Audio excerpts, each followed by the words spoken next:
Hello and thank you for joining us on ERi-TV. This is English News Broadcast, live from the headquarters in Asmara at exactly 10:30 p.m. First, the top stories.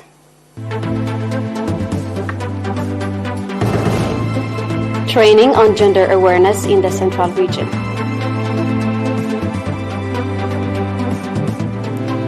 Commendable vaccination coverage in Ginda Sabzon. Lavrov accused NATO of fanning tension in South China Sea.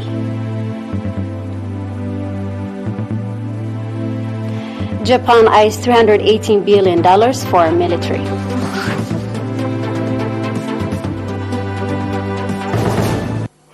Local news. The General Audit Office of Eritrea, in cooperation with the UNDP office in Eritrea, organized training on gender awareness to 120 staff members. Mr. Gabrasillace Mahari, head of Human Resource Development at the General Audit of Eritrea, said that the office has been working to develop the awareness of staff members on gender issues and that the training will have significant contribution in the further development of awareness of the staff members.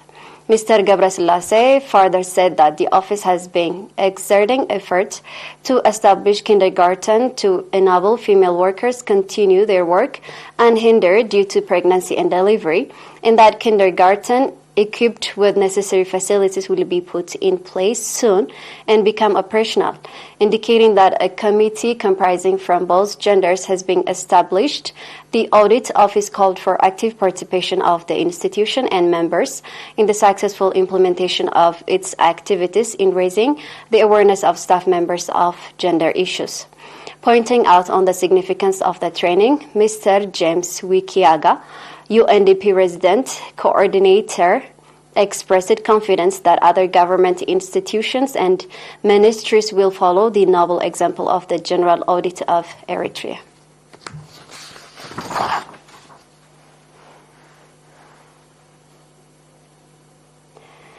Nurse Mekonnen Gabramedhin, a head of health facilities in Ginda Sabzon, reported that vaccination coverage of children under 1 year has reached to 97%.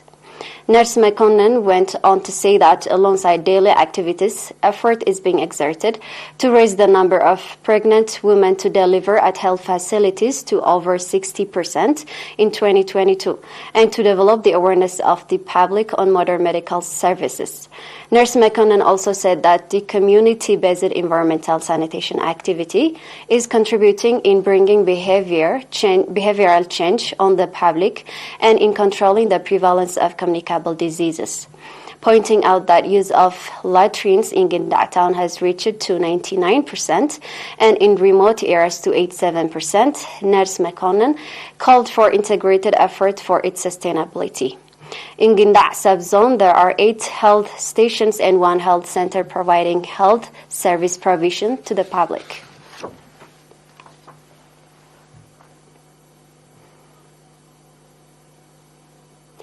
The meeting organized at Shabak Administrative Area, Haggaz Subzone on 29 November, call was made to conduct integrated effort to develop competence of students.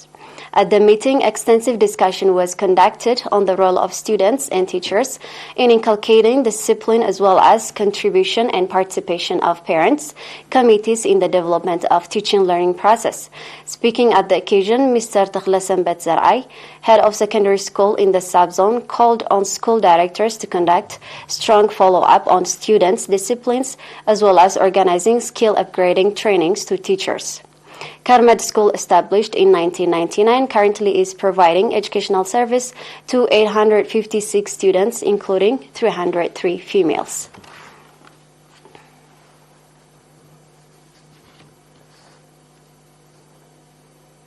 You are watching ERi-TV. Stay tuned for international news.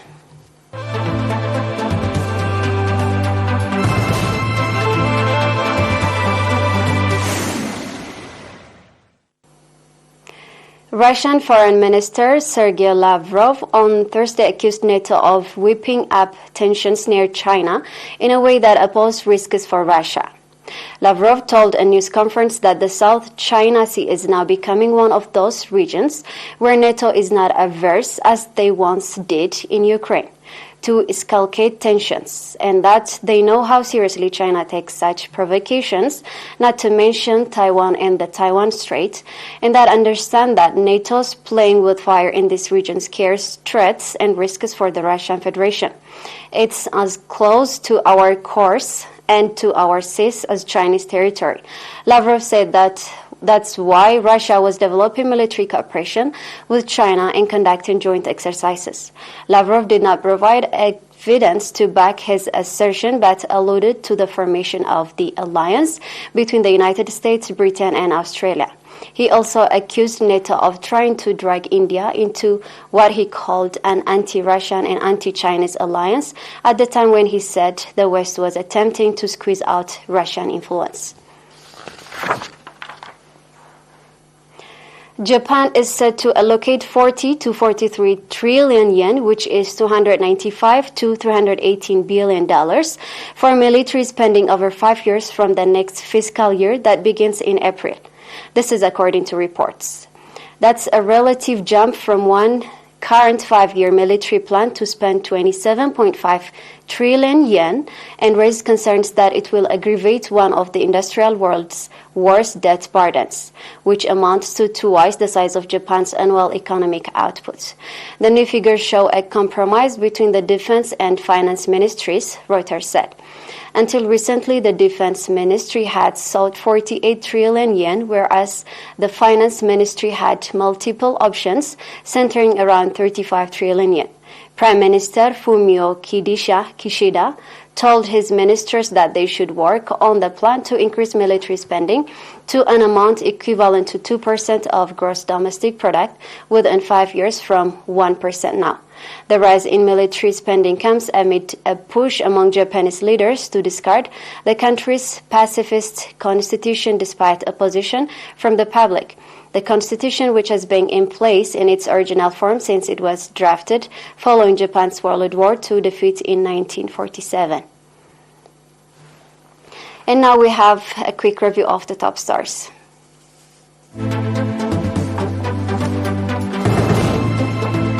Training on gender awareness in the Central Region. Commendable vaccination coverage in Ginda subzone. Lavrov accused NATO of fanning tension in South China Sea.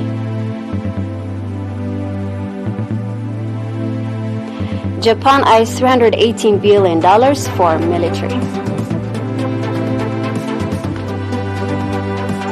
That was all with the news for tonight. Thank you for being with us.